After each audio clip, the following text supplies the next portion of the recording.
May we continue where we left off last Sunday.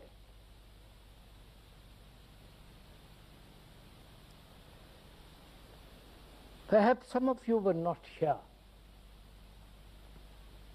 so we have to go over again a little bit briefly what we were saying.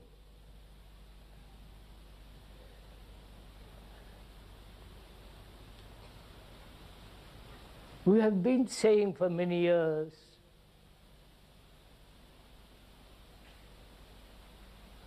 that society cannot possibly be changed. The society which is in great turmoil, which is corrupt, where there is war,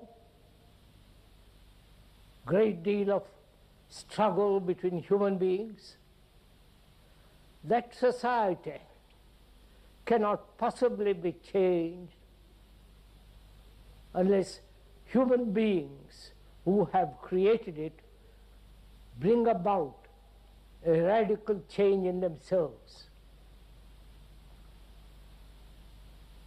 This is what we have said, and we must explain a little more about it. But please, this is not a gathering for entertainment.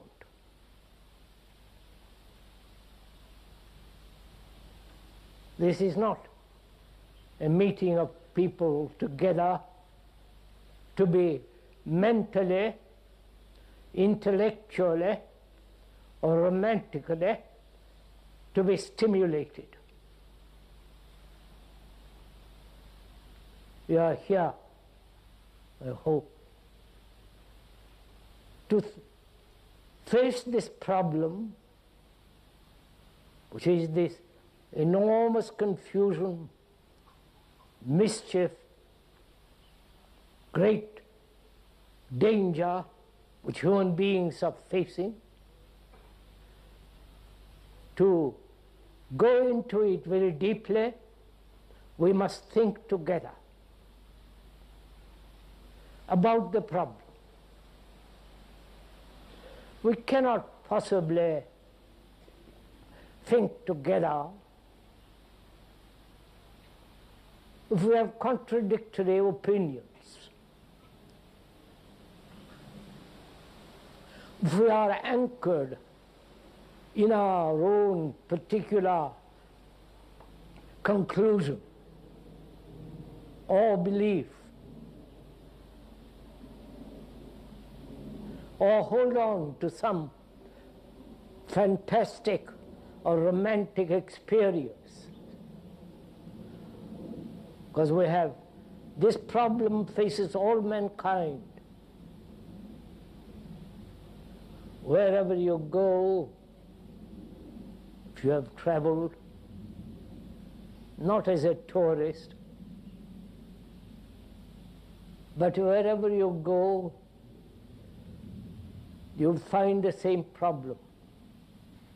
Man against man,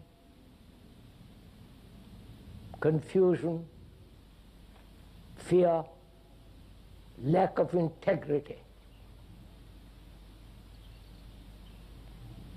And the scientists, the psychologists, somehow don't seem to be able to resolve this problem, nor the politicians, nor the institutions, whether they are religious or political or social. So it behoves us, if you're at all serious and concerned, that we human beings who have created this society, and we are responsible for all the things that are happening in the world, the appalling cruelty to animals, to human beings, the religious tortures in the past, and so on. We have created them.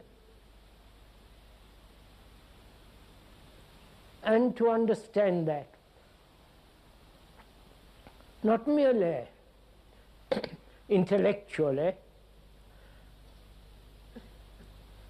but to really face it. I hope we can think together about the problem. That is, if one has a particular point of view and another holds his opinion, then it's impossible to think together. If you are prejudiced and the speaker has a particular point of view, then we cannot possibly think together. Thinking together does not mean agreeing, but rather together. Human beings, as two human beings, not Americans and Hindus and all that business, but two human beings who are confronted with this problem.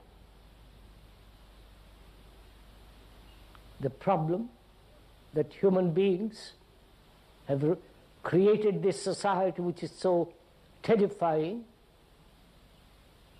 and as human beings we have to radically change ourselves. And is that possible?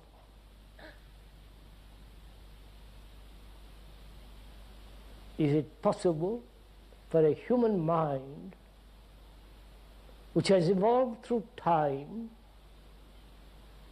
many millennia upon millennia,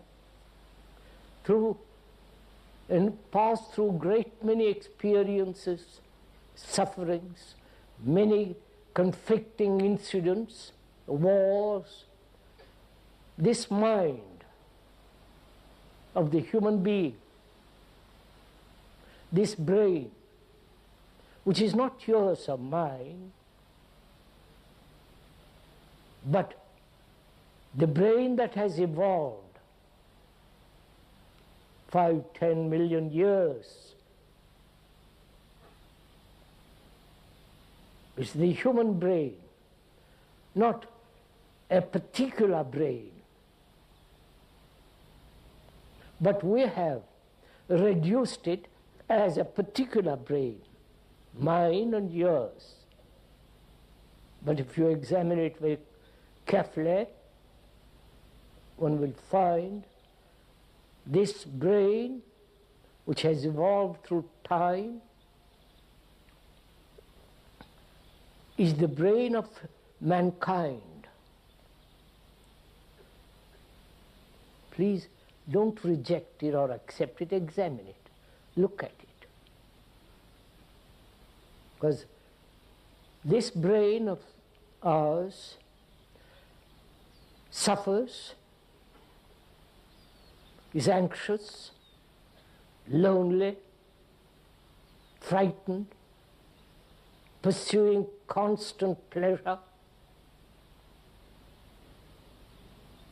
And this brain has lived in a particular pattern. And this pattern is repeated over and over and over again all over the world. Whether they're Buddhists, Hindus, communists, Catholics, or what you will. So it is not your brain or a particular individual's brain. It's the brain of mankind.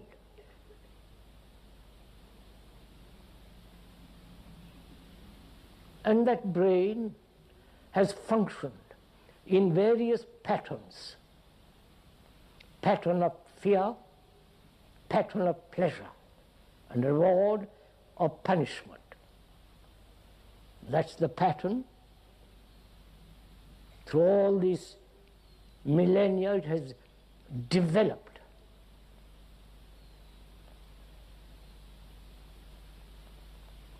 And is it possible to bring about not another series of pleasurable patterns or patterns of fear, beliefs and so on, but to go beyond all these patterns? Otherwise, there is no radical change. There is no psychological revolution.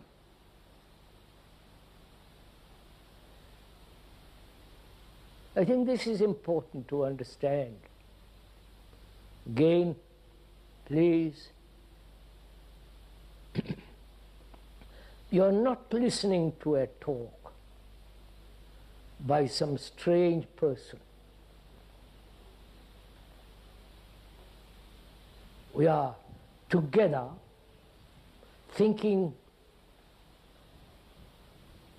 inquiring into the problem. So you're not, if you will kindly follow it, you're not accepting any authority. We are not doing any propaganda, not trying to convince you of anything. But seeing the problem, which is very complex, and looking at that problem, facing that problem, and inquiring together into that problem. The inquiry into the problem is not analysis. The cause, effect. Inquiry is not argue.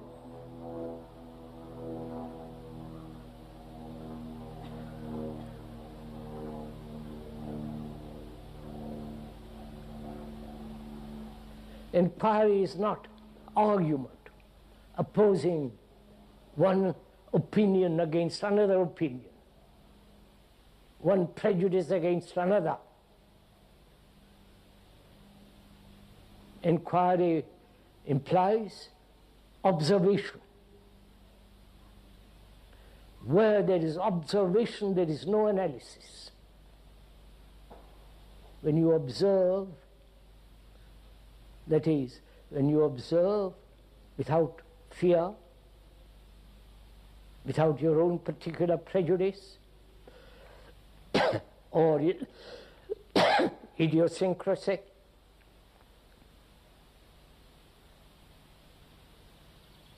then in that observation, analysis ends. I hope you are doing this together. That is, when you observe a tree, that thing, the observation is through words. The moment you see it, you call it a tree. Please do this as we are talking. To look at that thing without the word, which is to observe actually what it is. That's very clear. But to do that psychologically is much more complex. To observe without any motive, to observe what actually is going on, your fear, your anxiety, your loneliness, one's own sense of lacking, depression, whatever is actually going on, to observe it without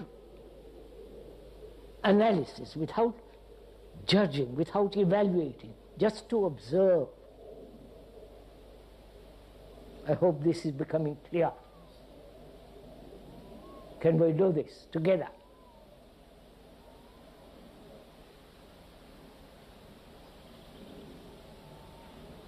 Our minds have been trained to analyze, to see the cause and discover the effect, and in the very process of discovering the effect, the effect becomes the cause. It's a chain. You following all this?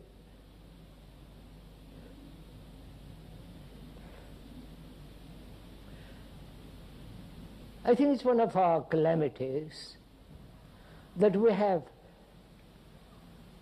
during these probably 100 years, we have communism and psychoanalysis.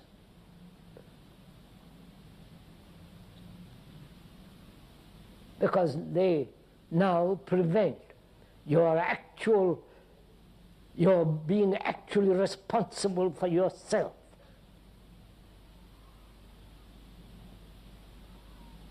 If there is any trouble, turmoil in yourself, you go to an analyst or some institution or some group, and so on. You, as a human being, you are now becoming not free, but depending on others. Depending on the church, depending on politics, depending on your gurus or whatever it is. You're always depending on somebody to change, to bring about order in yourself. So we are nearly losing our freedom to be responsible for ourselves. That's why communism makes one irresponsible. Like psychoanalysis, it reduces you or makes you depend on somebody to solve your problem.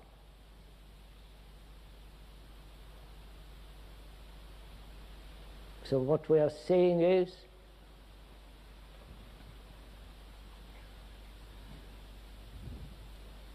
that as human beings, we are responsible for the disorder that exists in the world.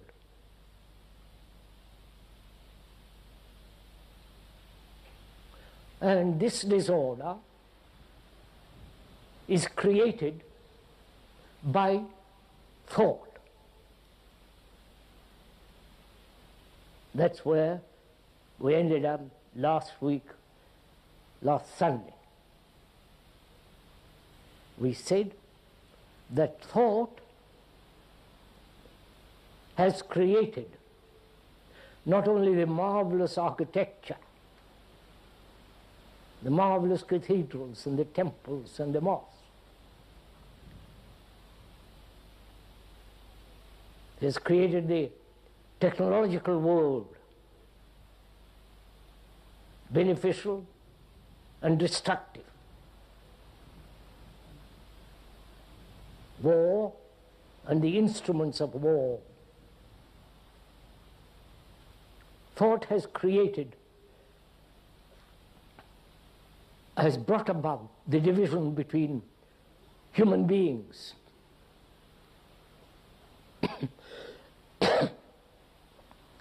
Nationalistic, class, political, economic, spiritual, religious divisions. If you examine it closely, you will see that's a fact.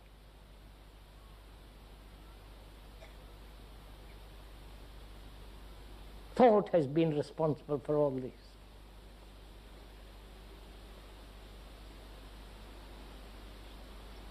Not only what is inside the temples, the churches, but also what is outside in the world. So unless we understand very deeply the nature of thought, there is no possibility of bringing about a radical change. Right?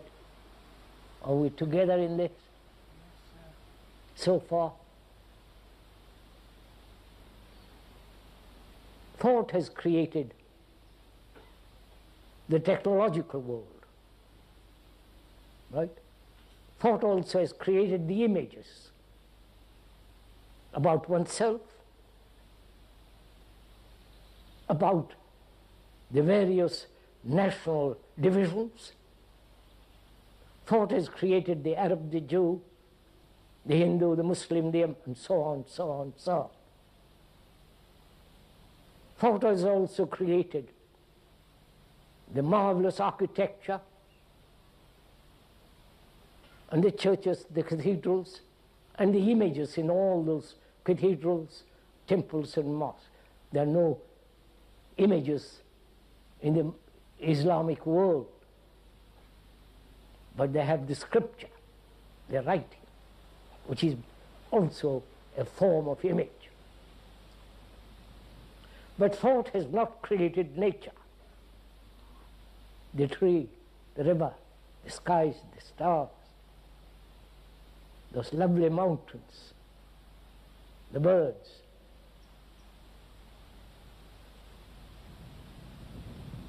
But thought is using them, destroying them, destroying the earth, polluting the air, and so on. So, if we want to resolve this problem of conflict, struggle, turmoil, confusion in the human mind and so in the human society, one must go into this question of what is thinking. Right? Are we meeting together? Please, shall we? Yes, yes. Not so you, not only you, but all of us together.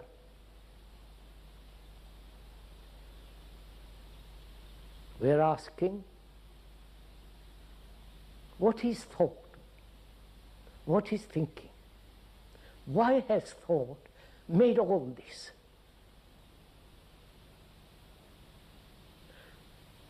Why has thought brought about marvelous medicine and also why has thought creates wars and destroys human beings?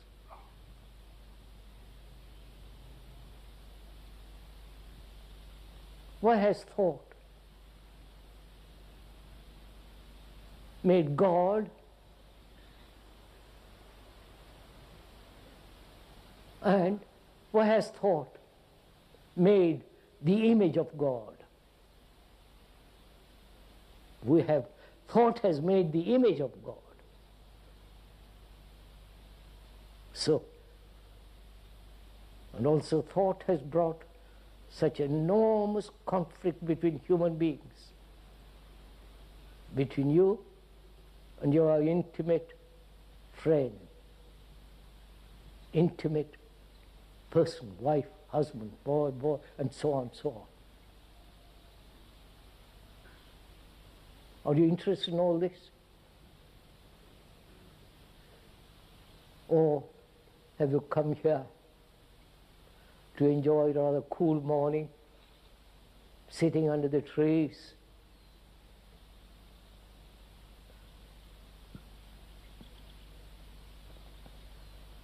If you are really interested, not in what is being said, but rather interested to find out, interested to find out for yourself why has thought done this? What is the nature of thought? That means together We are looking into it. That means you must exercise your observation. You must go into it as alertly, keenly, passionately as a speaker is doing. Not just sit there and casually listen and go away. This is not an entertainment. It's a very serious affair.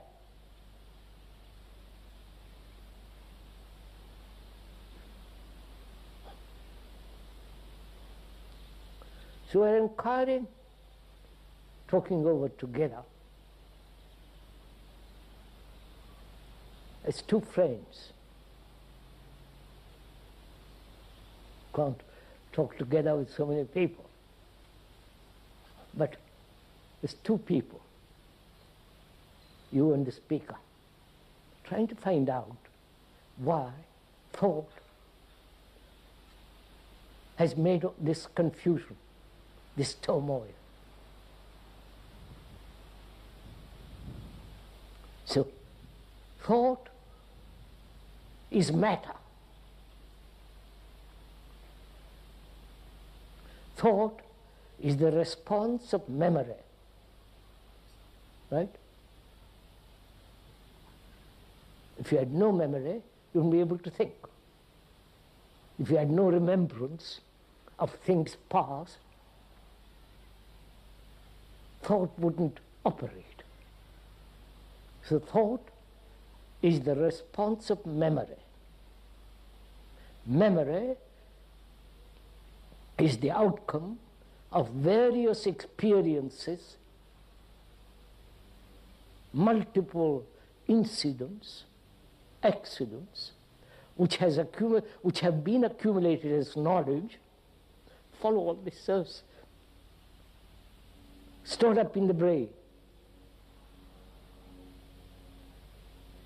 And that experience, that knowledge, which is memory, and the reaction of that memory is thinking, right? It's not what I'm saying. You can discover it for yourself. Right? Is that clear? Can we go on from there? That is, through millennia, we have acquired different kinds of knowledge.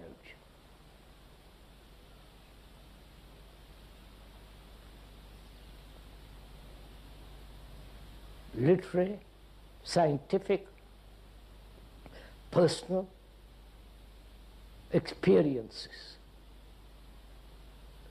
Those experiences have become knowledge, both scientific and personal. That knowledge is stored in the brain. So that brain is not your knowledge, it's the human knowledge.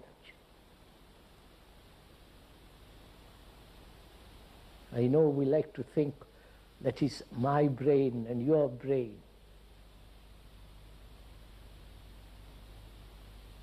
So this knowledge, experience stored in the brain as memory must always be limited. Because the knowledge is never complete. Right? Can never be complete. In any field. So there is, with knowledge goes ignorance. Therefore thought is always limited, partial. It can never be complete. Right? Don't agree with me, sirs. Examine it.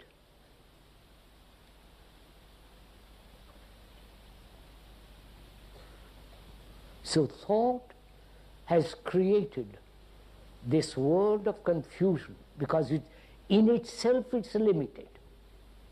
Right? thought, as we said, is matter.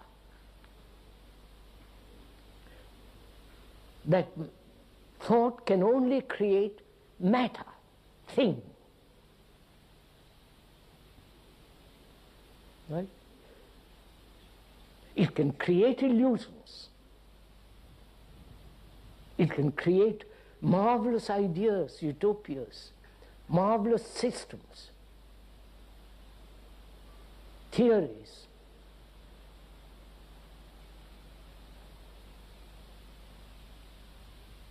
But that very theory, that very ideal, that very concept by the theologians or by the historians is always limited. Right? This.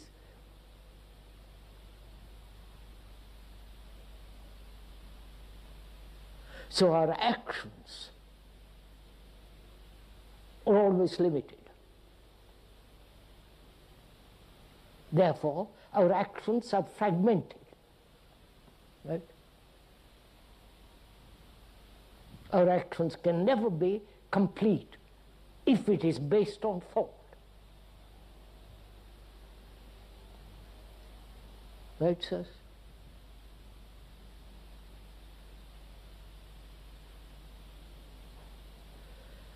If one realizes that, not as an idea, but as an actuality, you understand the difference? The idea and the actual. You hear this statement that thought can never be complete. Whatever it creates must be incomplete. You hear that statement, and instinctively you make an abstraction of it into an idea.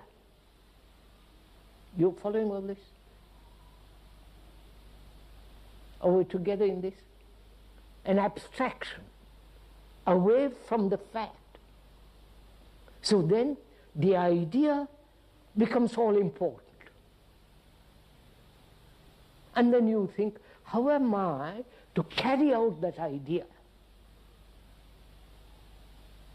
So there is again division between action and idea.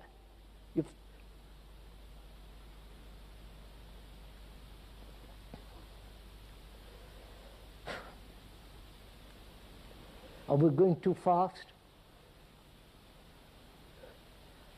It's up to you. So, observation without abstraction, observation without analysis, observation without any form of conclusion,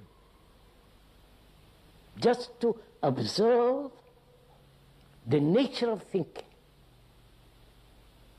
That is, who is the observer? Who is observing the nature of thinking? I wonder if you see this. You understand, sir? Somebody I must talk to. Right? Can I pick on somebody, sir?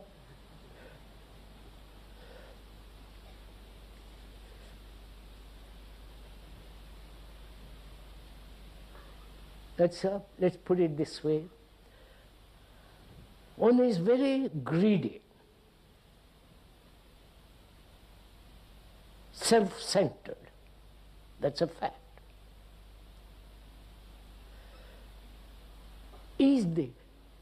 Is greed different from you? Understand my question? You are greed. But we have, unfortunately, created an illusion that is, greed and I will do something about that greed. Right? So there is a division between greed and the actor who will act upon greed. Right? So, is that a fact? Or is it a pattern which we have developed to escape from the fact? Right? I want a few minutes on this. That is, I am greedy. I don't know quite how to resolve this whole problem of greed. So, I created its opposite, non-greed, and work with non-greed, which is non-fact. Do you follow this? So we are saying the observer is the observed. Right? So, right, sir? So there is no division. So, look, there is a division between the Jew and the Arab, right? Created by thought, by racial prejudices, by religious conditioning. But they're living on the same earth. But they're all fighting each other.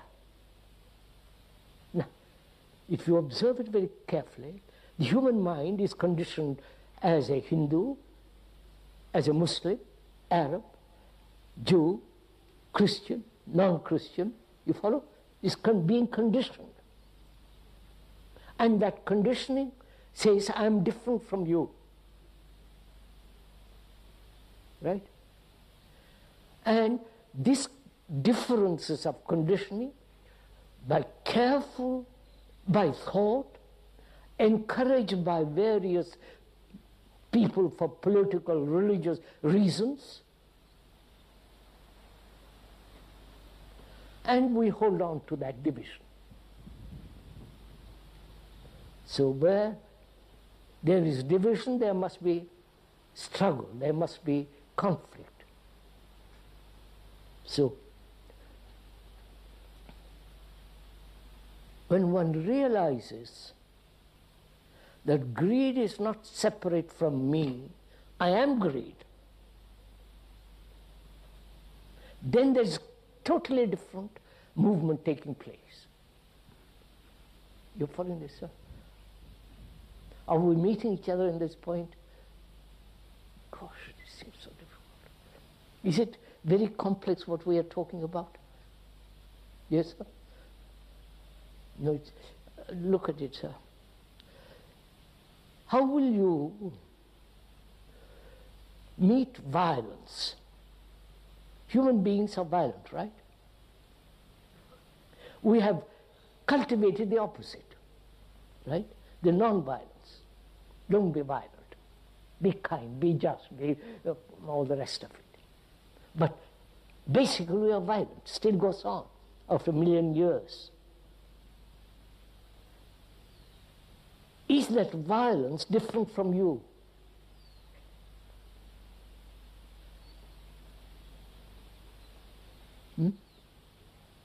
It's not, obviously. You are violence. Now, can you observe that fact without making any kind of idea about the fact?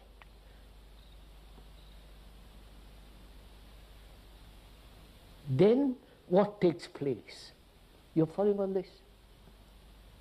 Of course.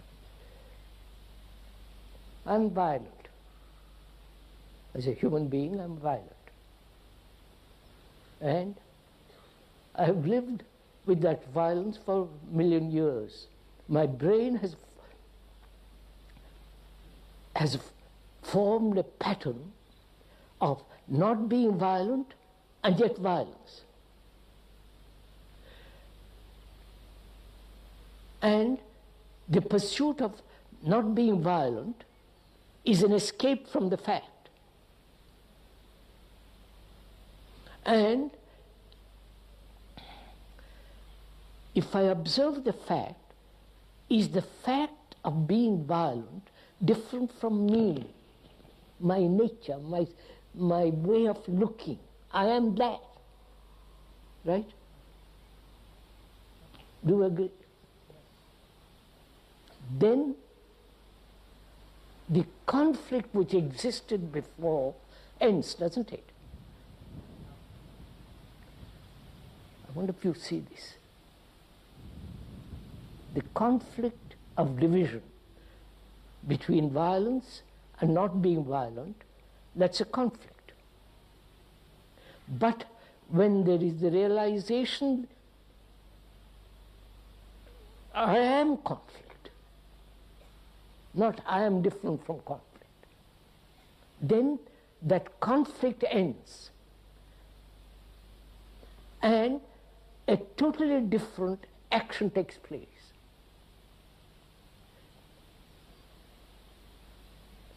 Huh?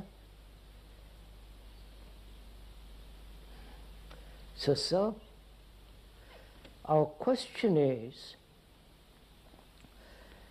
thought is the movement in time, right? Thought is based on memory, which is the past.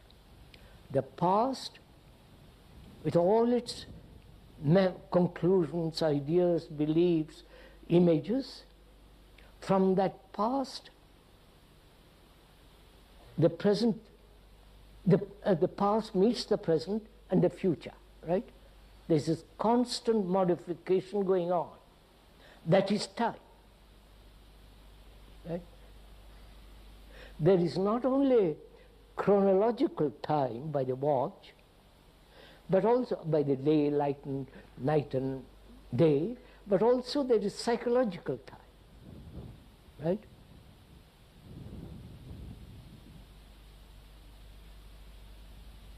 I will be, when you say I will be, that's time. I must become something, that's time. I am not good, but I will be good.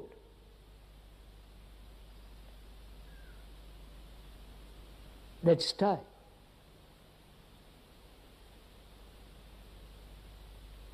And time is also thought, right?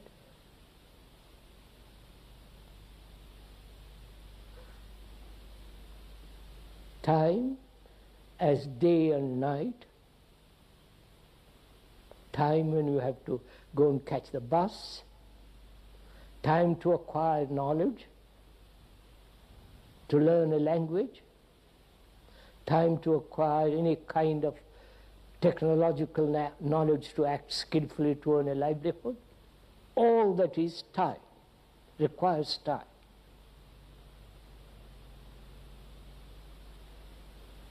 Psychologically, inwardly, we have also have this idea of time, right? I am not, but I will be. I am confused, I will go to the analyst, he will help me. Time. So psychologically, we have cultivated this idea of time.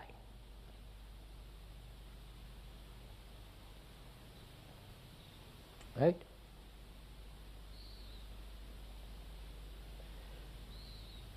So time is a movement from here to there. Psychologically also it's a movement from here to there. So thought is time. Right? This is important to understand because our brain is the essence of time.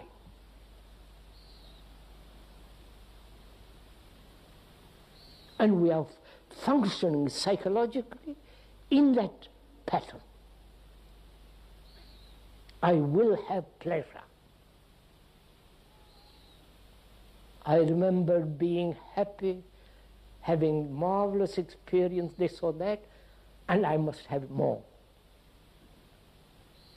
This constant becoming, right, is time.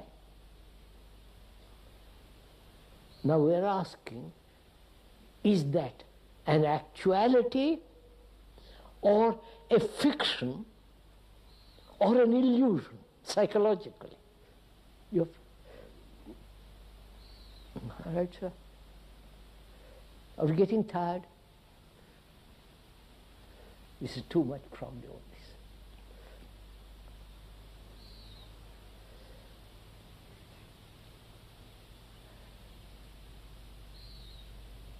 We are saying time as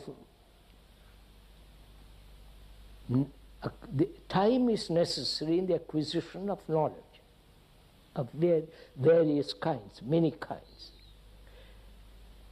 Now, is time necessary to end something psychologically? You follow it? That is, psychologically, I have fear. Most human beings have fear. And they have had this fear psychologically probably from the very beginning of time. From the very beginning of psychological time. Right? And we haven't resolved it. Not only are we frightened of physical pain and so on physically, but psychologically we have great fears of getting hurt, getting bruised, wounded, psychologically, because we have from childhood been hurt and so on. So, our brain functions in time. And so, it has never resolved any of the problems. I wonder if you made it. Huh? If I say to myself, I will get over my fear, actually what takes place is, I'm still frightened at the end of it. I exercise will, control it, escape from it, and so on, so on, so on. And so human beings have never resolved this problem of fear. And we are saying, as long as we think in patterns of time, psychologically, fear will continue.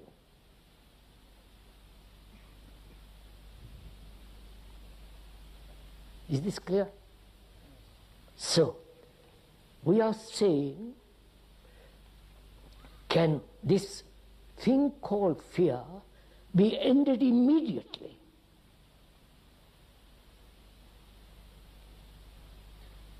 Now let me take another, fear is a rather complex problem which we'll go into perhaps tomorrow or another talk. Take for instance, dependence. Psychological dependence. Human beings have cultivated this because they're afraid to be alone. They're afraid to be lonely. They want comfort. They feel sustained if they depend on somebody. Because in themselves they are insufficient psychologically, therefore clinging to somebody. A religious image or a personal image and so on, clinging to somebody. Now, that has been the pattern of the human mind, cultivated through time. The consequences of dependence is fear, anxiety, jealousy, hatred, antagonism, all that follows. In that pattern we have lived, right? Now, to end that pattern immediately is the question. Because the moment when you admit time, I will end later, you have admitted moving away from the fact. Right? The fact is one is dependent. Now without admitting time, you understand, I will get over it, end it immediately. You have broken the pattern of time. You're following this?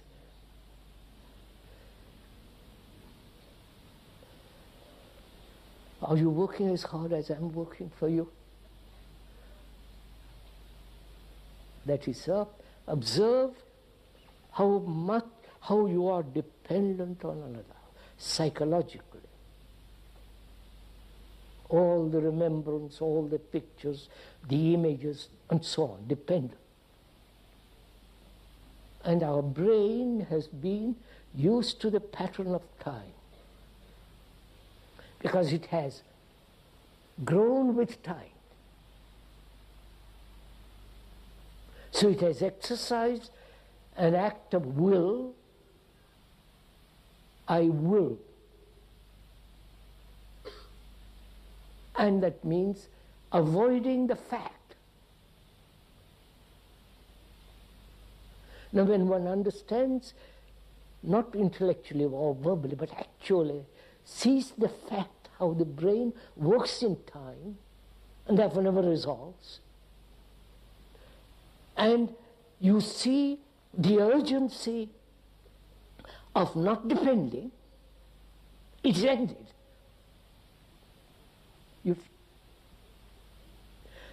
When you end something, a new thing begins. Right? Are we thinking together? Or are you merely listening to the talk of a speaker and then saying, yes, I don't quite understand what he's talking about. He talks about this and that, which means you really are not thinking about the problem which is your problem, the problem of humanity, the problem which is to bring about a totally different kind of society.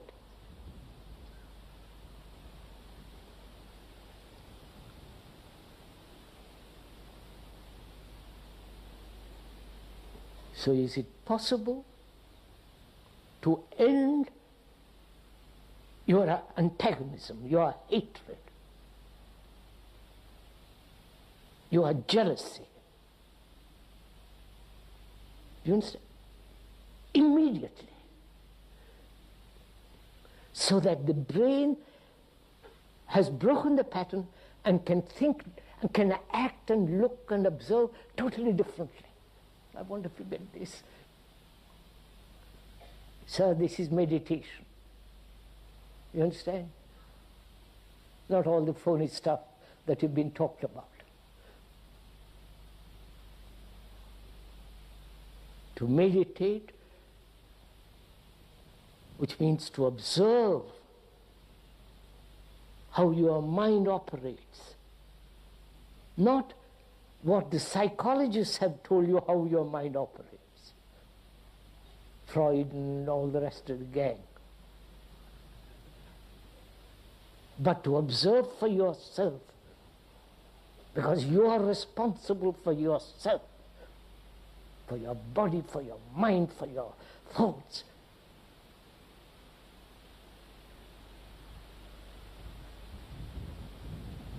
So can you observe the whole content of your consciousness? You understand? Am I making this too difficult, sirs? I don't know. Would you tell me a little bit? Am I making this too difficult?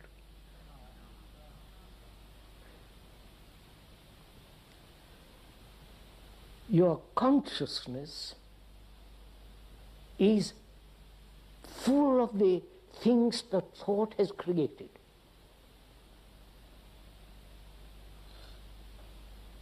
Right?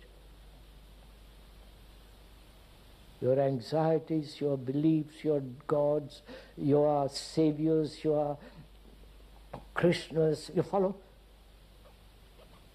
All that has been created by thought. So your consciousness is the essence of time. My gosh, you will get it. And we are living, functioning, acting in that. And therefore there is never a radical psychological change.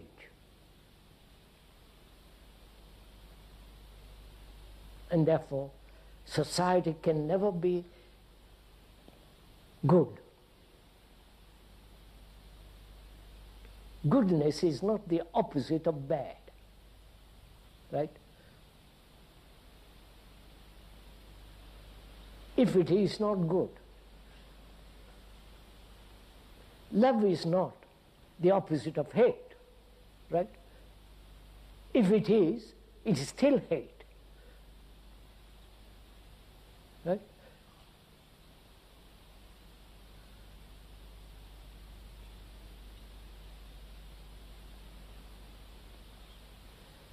So, sir,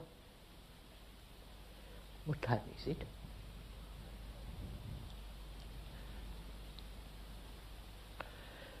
11:30, 12:30. We better stop here.